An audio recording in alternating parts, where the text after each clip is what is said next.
പ്രിയപ്പെട്ട പ്രേക്ഷകരെ, ഇവിടെ രസകരമായ ഒരു വാർത്ത വരുന്നുണ്ട് കേട്ടോ. കൊല്ലത്ത് നിന്ന് ഞങ്ങളുടെ പ്രതിനിധി ജയശങ്കർ റിപ്പോർട്ട് ചെയ്യുന്ന ഒരു വാർത്തയാണ്. ആ വാർത്ത ഇതാണ്. പ്രേക്ഷകർ ആ വാർത്ത കേൾക്കൂ, എന്നിട്ടൊന്ന് ചിരിക്കും. കൊല്ലം കടവൂരിൽ RSSന്റെ ഭീഷണിയെ തുടർന്ന് ബ്രസീലിന്റെ പതാക അഴിപ്പിച്ചുവെന്ന് പരാതി. പാകിസ്ഥാൻ പതാകയുമായി സാമ്യമുണ്ടെന്ന് ആരോപിച്ചാണ് പതാക അഴിപ്പിച്ചത്. പതാക കിട്ടിയ കുട്ടികളെ RSS പ്രവർത്തകർ ഭീഷണിപ്പെടുത്തി. പലയിടത്തും പതാക അഴിപ്പിച്ചു.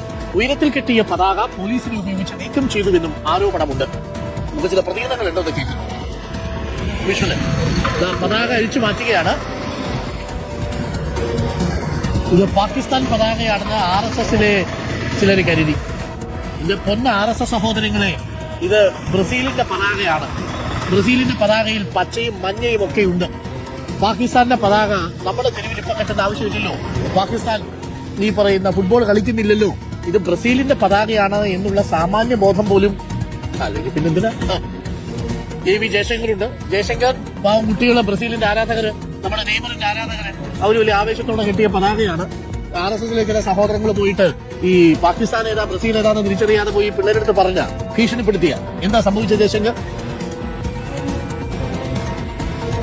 ഡോക്ടർ വാർത്ത റിപ്പോർട്ട് ചെയ്യുമ്പോൾ തന്നെ ചിരി വരുന്നുണ്ട്. കാരണം ഇത് കാലം മാറി, പതാകകളൊക്കെ തിരിച്ചറിയാൻ എല്ലാവർക്കും ഒരു ബോധമൊക്കെ ഉണ്ടെന്നാണ് നമ്മൾ വിശ്വസിക്കുന്നത്. എന്തായാലും കൊല്ലം കടവൂരിലാണ് ഇത്തരത്തിൽ ബ്രസീലിന്റെ പതാകകൾ വ്യാപകമായി അഴിപ്പിക്കുന്ന ഒരു സംഭവം ഉണ്ടായത്. കഴിഞ്ഞ 2 ദിവസങ്ങളിലാണ് ഇത്തരത്തിൽ സംഭവം ഉണ്ടായത്.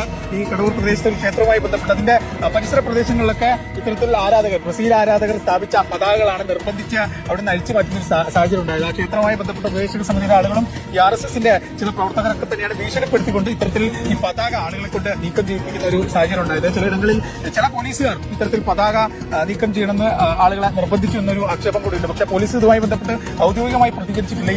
നമുക്ക് ഈ പരാതിയൊക്കെ നമ്മുടെ അടുത്ത് വന്ന് പറഞ്ഞ ആളുകളും എല്ലാ പോലീസുകാരെയും കിട്ടും പറയുന്നില്ല. ചില പോലീസുകാർ ഈ RSSന്റെ സമ്മർദ്ദത്തിന് വഴങ്ങി ഇങ്ങനെ പതാക മാറ്റണമെന്നൊരു നിർബന്ധം ചെലുത്തിയെന്നൊക്കെ പറയുന്നുണ്ട്. എന്തായാലും കടവൂർ മേഖലയിലാണ് കൂട്ടത്തോടെ വ്യാപകമായി ഇത്തരത്തിൽ ബ്രസീലിന്റെ പതാക മാറ്റിയത്. പതാകയുടെ നിറമാണ് പലർക്കും പ്രശ്നം എന്നാണ് മനസ്സിലാക്കുന്നത്. ഈ പച്ച പതാക കണ്ട് തെറ്റിദ്ധരിച്ചാണോ എന്നറിയില്ല. ഡോക്ടർ സൂചിപ്പിച്ചു. എന്തായാലും ആ പതാകയുടെ നിറമാണ് ആളുകളെ എന്തായാലും പ്രശ്നത്തിലാക്കിയത്. അങ്ങനെ വ്യാപകമായി ഈ പ്രദേശത്ത് പതാകകൾ നീക്കം ചെയ്തിട്ടുണ്ട്. കഴിഞ്ഞ ദിവസം വൈകുന്നേരം DYFI പ്രവർത്തകർ ഇതറിഞ്ഞ് ചെറിയ പ്രതിഷേധമൊക്കെ സ്ഥലത്ത് രേഖപ്പെടുത്തുകയും ചെയ്തിട്ടുണ്ട്. എന്നാലും ഈ വാർത്തയൊക്കെ വരുമ്പോൾ ആ പതാകയ്ക്ക് തിരിച്ചു വരാനുള്ള ഒരു അവസരം കിട്ടുമോ, ഇനി പോലീസിൽ ഇടപെടേണ്ടവർ